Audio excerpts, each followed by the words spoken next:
Oi, gente. Hoje é sexta-feira, dia de filosofia popular, e eu queria recomendar para vocês o filme Network, ou em português, Rede de Intrigas, né? É um filme de 1976, é dirigido pelo Sidney Lumet, um diretor, enfim, muito respeitado, escrito por Paddy Chayefsky, não sei se é assim que pronuncia, com interpretações de Faye Dunaway, William Holden, Peter Finch. É um clássico, é um grande filme e eu queria recomendar e falar um pouquinho sobre ele no vídeo de hoje. Se você chegou agora, o canal é a Nova Máquina do Tempo, eu sou André Teixeira Jacobina e tem links das nossas redes sociais, nosso apoia-se no comentário fixado no início dos comentários. Né? Bem, falando sobre o filme, ele pega um âncora de televisão que em um determinado momento ele tem uma espécie de epifania, né? Ele tem assim um momento assim de dizer algumas verdades, pode-se dizer até que é um misto entre genialidade e loucura. Ele se encontra em um lugar que ficaria entre a genialidade e a loucura, né? E ele faz um discurso na televisão que tem um grande impacto. Eu não quero dizer para vocês todo o conteúdo do discurso, porque acho que é muito spoiler, mas enfim, é um discurso que acaba conseguindo muita repercussão, muito interesse. E aí a rede de televisão resolve explorar ele, resolve explorar justamente toda essa crítica que ele estava fazendo à mídia e às grandes corporações e tudo mais. Mas o grande interesse desse filme, e eu acho que ele é interessante para o momento atual, para a nossa reflexão, é que ele mostra. Primeiro que ele tem duas dimensões importantes da crítica que estão articuladas.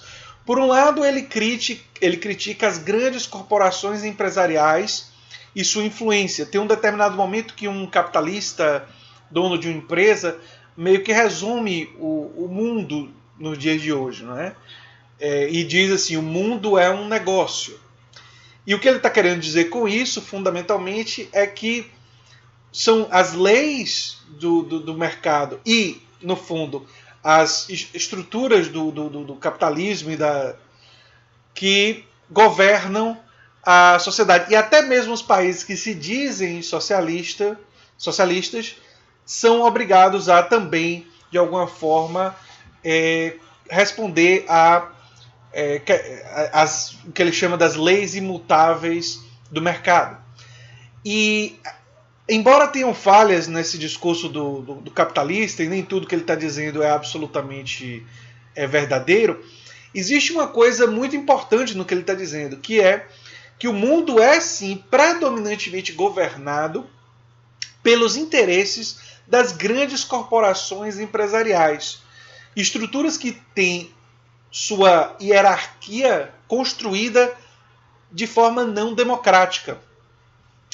Algumas pessoas dizem, principalmente na direita, que o capitalismo e a democracia andam juntos. Mas quando eles falam isso, eles estão se referindo a processos eleitorais e não a democracia tida como um valor e um princípio que deve se estender para além da política. Para eles, a democracia é simplesmente votar de vez em quando e selecionar lideranças. Para eles, democracia. E selecionar lideranças na esfera política. E é como se a esfera do mundo do trabalho, a esfera onde a maioria das pessoas passam a maior parte da vida, fosse uma esfera meio que imune aos valores da democracia e onde a gente permite que tenha pequenos reis, pequenos ditadores que têm até o poder de tirar o seu acesso a serviços de saúde, como foi o caso da General Motors, né, da GM lá nos Estados Unidos, quando os trabalhadores recentemente se organizaram para fazer uma greve. A primeira coisa que a GM fez, em vez de negociar, foi tirar o seguro de saúde dos trabalhadores como uma forma de pressionar eles a voltar ao trabalho. Isso mostra, e esse episódio é absolutamente fantástico para mostrar o poder gigantesco que uma grande empresa tem, especialmente quando o acesso ao serviço de saúde é garantido através da relação empregado e empregador, e não é garantido universalmente, como defendem as pessoas de esquerda, progressistas, social-democratas, libertários de esquerda como eu, enfim. E isso é muito interessante porque isso mostra que quando você atrela, como você conecta a sua vida, ao seu sustento, ao poder de um capitalista, de um dono de uma GM, Magazine Luiza, de Casas Bahia, seja do que for, da Etna, né, não importa. Você basicamente criou um pequeno rei, um pequeno ditador, que na verdade, quando você pensa nos interesses orgânicos dessas classes e como eles influenciam os processos eleitorais através do financiamento de campanha, seja diretamente via empresas, como é nos Estados Unidos, através de super PACs, seja no Brasil através dos executivos e o financiamento através do CPF, né, através de pessoas físicas. Né?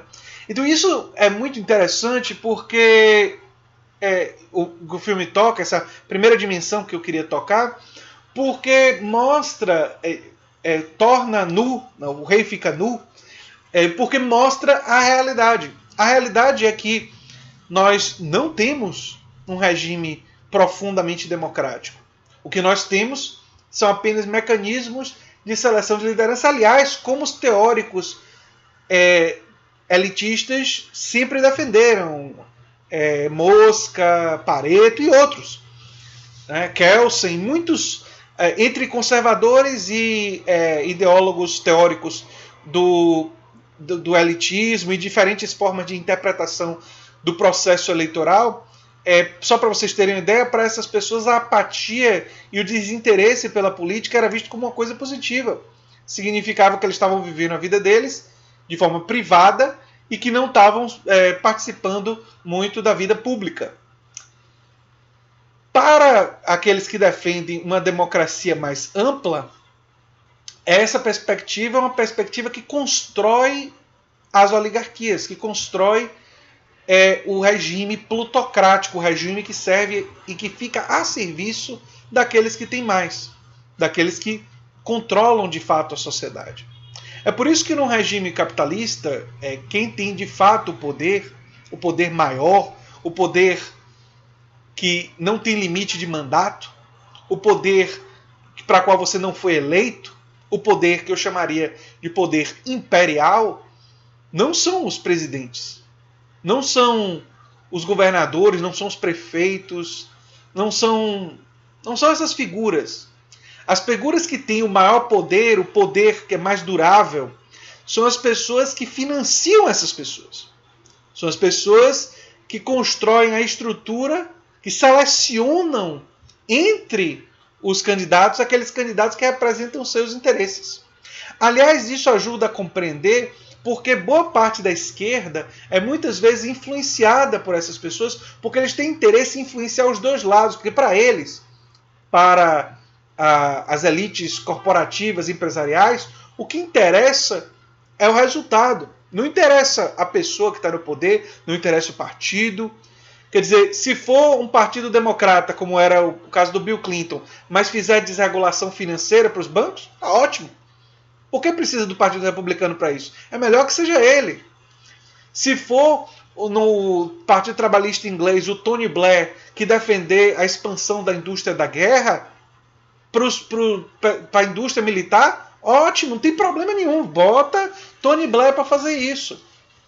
Se for aqui no Brasil para ampliar a lucratividade dos bancos, como foi no governo FHC e nos governos petistas, os banqueiros, o rentismo, o setor financeiro, não tem problema nenhum em que sejam governos identificados ou com a centro-direita ou com a centro-esquerda. Para eles é absolutamente indiferente. E essa é uma lição muito importante para a esquerda, para os progressistas, porque nós precisamos defender e exigir de todos os partidos do nosso campo um compromisso com a agenda que contraria os interesses desses donos das grandes corporações empresariais e dessas grandes empresas. Isso inclui taxação maior dos lucros das grandes empresas, dos lucros dos bancos, não ao ponto de quebrar eles, mas o suficiente para financiar a maior parte do Estado e permitir que a gente reduza a tributação sobre o consumo e sobre a produção, para ampliar a produção, para ter mais competição, curiosamente até uma posição que favoreceria, pelo menos no curto prazo, o capitalismo, porque ampliaria a competição, e o que nós temos, na verdade, é um regime capitalista oligárquico, onde a competição ela é retirada das grandes corporações. As grandes corporações não entram em competição, elas constroem monopólios e impedem que a competição aconteça. Então é fundamental isso, fundamental o investimento em direitos sociais universais, para você não ficar dependendo de um empregador para ter direito a serviços de saúde, serviços dentários e tudo mais. Serviços de educação, financiamento da educação, é fundamental o investimento de uma educação pública, de uma segurança pública. Uma analogia que eu tenho visto recentemente ótima é assim: você gostaria de ter o direito de escolher os seus bombeiros? Porque o capitalista diz que quando você amplia e deixa a iniciativa privada, você teria mais direito de escolha, né? Mas isso significaria então, por que não privatizar os bombeiros? E aí os bombeiros só vão atender quem pagar. É óbvio que isso é um absurdo, mas quando a gente olha para os bombeiros, a gente percebe o absurdo, mas é quando a gente olha para serviços de saúde ou serviços de educação, que é igualmente absurdo. É igualmente absurdo pessoas terem, por ter mais dinheiro, acesso a muito melhores serviços de educação e muito melhores serviços de saúde. A gente tolera esse absurdo, enquanto em relação aos bombeiros, a gente não tolera o absurdo. Né? É muito interessante isso. E o filme ele também faz uma crítica muito bem feita aos meios de comunicação de massa, aos canais de televisão. E isso é muito importante porque os grandes canais de televisão, muita gente diz assim, a Globo é inimiga de Bolsonaro. Algumas pessoas acham que a Globo é de esquerda. A Globo pode ter uma postura um pouco mais progressista em questões culturais, até porque os diretores de teatro e diretores de televisão que estão lá, e as diretoras, os que não são gays, são simpáticos aos gays, tem colegas gays, tem artistas, enfim, tem mais, são mais progressistas nas questões culturais, mas do ponto de vista econômico, do ponto de vista dos conflitos inerentes entre a contradição dos interesses de classe, as grandes corporações empresariais da mídia têm lado, e é o lado dos donos, não é o lado da classe trabalhadora. Então, por exemplo, um cara como eu que defende expansão do setor cooperado e estímulos estatais para isso, e uma articulação da sociedade civil junto com o Estado e as universidades federais e estaduais para promover uma criação e uma expansão de um grande setor cooperado na nossa produção de bens, serviços e produtos, tudo. Né? Vocês acham que eu vou ter espaço ou que eles vão querer entreter essa ideia que significa competição para eles? Não, eles vão boicotar uma ideia como essa. E é exatamente isso que o filme Network mostra, porque o Network mostra que se você contrariar os interesses das grandes corporações empresariais, você está fora do ar. Se você fizer o jogo deles, se você adotar as ideias deles, se você absorver a ideologia deles e der dinheiro para eles, assim, fizer eles lucrarem, eles ficam com você até o final. Eles vão com você. E eu acho que por isso esse filme é um filme muito importante para o momento atual, para a nossa reflexão. Embora seja um filme de 1976. Né? Enfim, gente. Era isso que eu tinha para dizer sobre esse filme. Se você gosta do que eu faço aqui, se inscreva, dê um like, compartilhe e quem sabe se torne um apoiador do canal. Um abração e até o próximo vídeo. Tchau, tchau.